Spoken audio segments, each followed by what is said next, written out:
A'udzu billahi minasyaitonir rajim. Bismillahirrahmanirrahim. Alhamdulillah rabbil alamin. Bismillahi wassalatu wassalamu ala rasulillahi. Assalamualaikum warahmatullahi wabarakatuh. Insyaallah, ngayon po ang araw ng pagbubukas ng ikadalawampu ng Kongreso, ang 20th Congress. Ngayon po, official po yan na 12:01. Nagbukas na po. Iba na po ang mga kasama natin na mga senador, 12 po yan na iba na. At ngayon po ay formal na po sila na mga senador na rin po ngayon. At inaasahan po natin na magiging maganda ang pupuntahan ng Kongreso na ito. At aasahan po natin na muli pong susuportahan ng mga senador ang mga panukala po patungkol sa mga karapatan ng kamusliman at kanila pong pangangailangan. Sapagkat tayo po ay Muslim senator, tayo po ay inilagay dito ng ating mga kababayan para po mag-represent ng mga Muslim dito po sa ating mahal na inang bayan. Inaasahan po natin na katulad po ng ipinakita ng mga dating senador ng 19th Congress na buong puso po sila na sumusuporta at lagi pong nakaboto sa mga panukala po natin na may kinalaman po sa pagbibigay ng karapatan sa Muslim Pilipinos. Napakaganda po ng pinagsamahan natin diyan po sa nakaraang Kongreso. Pati na rin po diyan po sa House of Representatives. Nagpapasalamat din po tayo diyan sapagkat napakadami po nating panukala na para sa kamusliman ang kanila pong sinuportahan. At matagumpay po ng ating 19th Congress sa usapin po ng pagbibigay nila ng tamang mga pagsuporta po sa mga batas na magbibigay at magpapalakas sa atin pong samahan bilang mga Pilipino. Alam nyo, dyan mag-uumpisa yan eh.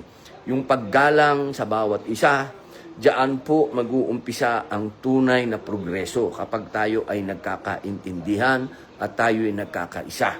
Kaya tayo po'y saludo diyan po sa lahat ng mga dating senador na tumulong po na pumasa ang ating mga batas.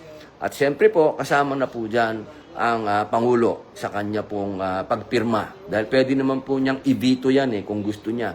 Pwede po niyang harangin yan kung gusto niya.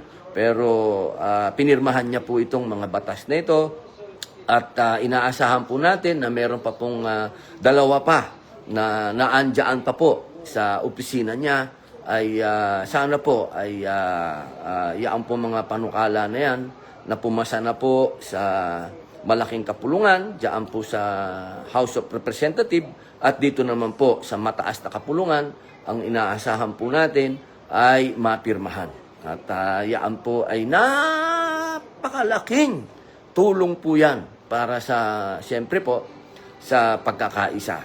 Yan pong mga, alam nyo po, yung pong patungkol sa sementeryo, yan po ay laging issue sa mga kamusliman. Sapagkat ang mga Muslim po naman, alam naman po natin, sila po ay mga traders, sila po yung mga naandyan, karamihan po niyan, nasa mga department store, mall, palengke, at nasa iba't ibang lugar po sila.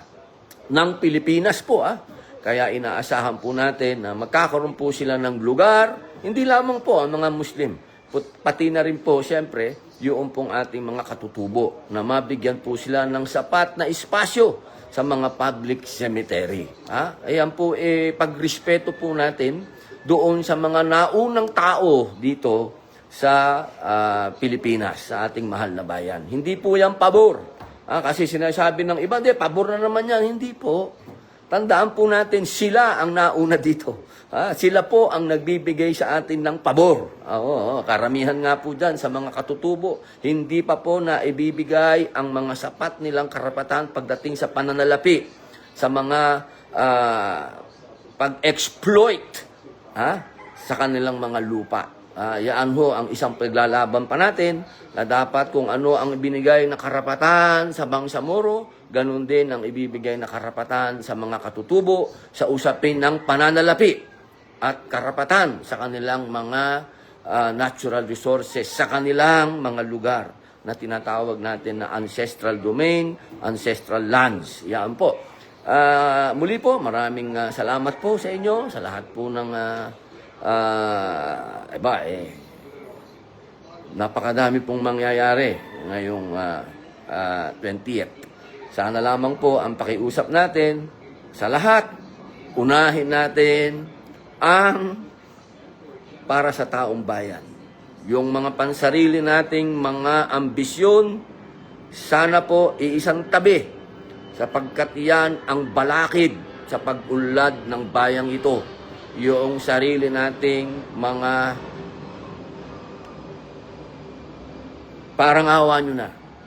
Yung mga personal interest na yan, yung mga pansariling mga matataas na pangarap, isang tabi muna natin mga kababayan, pag-usapan muna natin kung paano na ang bayang Pilipinas. Yun lamang po, maraming salamat. Muli po, wine-welcome ko kayo sa pagbubukas ng ika-20 Kongreso ng Pilipinas, ng Republika. Mabuhay po ang Pilipinas, mabuhay ang Pilipino. Shout out, no? Sabi dito, teka muna, Agnes Bernardo, kay Diego Munder Chong, kay Joker Lee, kay Anwar Zainal, Nurain Aslun Dunduman. Ano po, magsasala na po. Assalamualaikum sa inyo. Maraming salamat po sa pagpanood at pakikinig.